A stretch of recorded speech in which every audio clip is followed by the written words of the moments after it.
Breaking news. A leaked phone call reveals the same snipers were shooting at both protesters and police in Kiev. RT's Marina Kossova joins us now live with more on this. Well, Marina, do tell us where we know this from and who was behind those snipers then. Absolutely. Well, all this information is in fact becoming public after a phone conversation was leaked and is now accessible to everyone who wants to listen in, and it is on YouTube. And that conversation, in fact, is between the EU Foreign Chief Catherine Ashton and also we have the Estonian Foreign Affairs Minister. And Catherine Ashton in that phone conversation is in fact asking him about his impressions of Ukraine, where he just returned from, and he said the picture is looking sad, and more importantly, and it's quite an eye-opener, this one is the fact that snipers were, as you said, Marina, were shooting both at protesters and officials, both sides really. So let's listen in to what he had to say.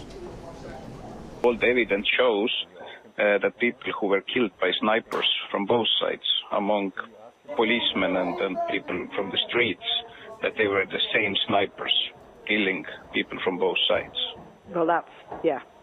So that, and then she also showed me some photos. She said that as medical doctor, she can, say that it is the same handwriting, the same type of bullets, and it's really disturbing that now the new coalition, that they don't want to investigate what exactly happened, so that there is now stronger and stronger understanding that behind snipers, it was not Yanukovych, but it was somebody from the new coalition.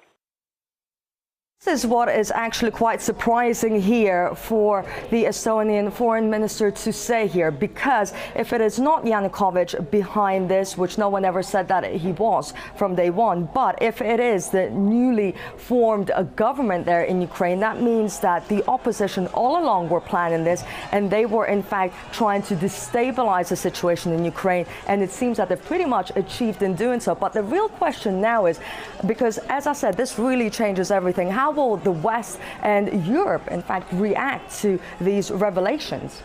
Well, indeed, Marina, as you just said earlier, this sounds like a real eye-opener for a lot of people, specifically for Ashton in that particular conversation. But what does this mean for the EU? What sort of consequences can we expect?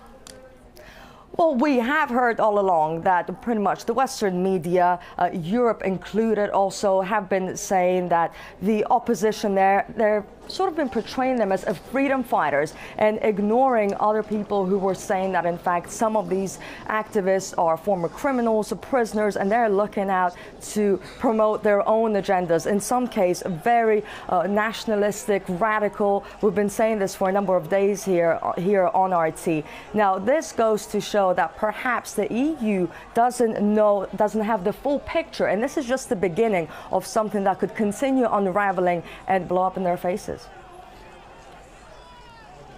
All right, Marina, thank you so much for bringing us this update. And of course, we will be getting more analysis of this breaking news here on RT International. And